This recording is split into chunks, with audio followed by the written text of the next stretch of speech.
துளசி tea பண்ண போறோமா. முதல்ல தேயிலை கம்மியா போட்டுக்கோங்கம்மா, தேயிலை ரொம்ப போடாதீங்க. அதுக்கடுத்து துளசியை போட்டுக்கோங்க.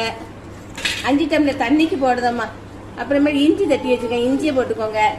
இஞ்சி கட்டிக்க. அதுக்கடுத்து ஓமையில 2 இலை வச்சுக்கோங்கம்மா, நல்லா இருக்கும்மா துளசி டீ. இல்லைங்கம்மா கற்பட்டி தட்டி வச்சிருக்கேன், கற்பட்டி போட்டுக்கோங்கம்மா. துளசி டீக்கு கற்பட்டி போட்டு குடிங்க, சூப்பரா இருக்கும்மா. Tea ready ஆயிட்டுமா.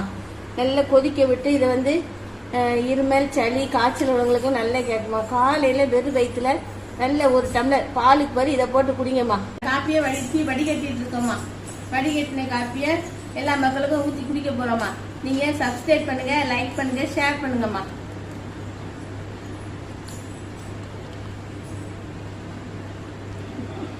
வாங்கம்மா குடிக்கலாமா.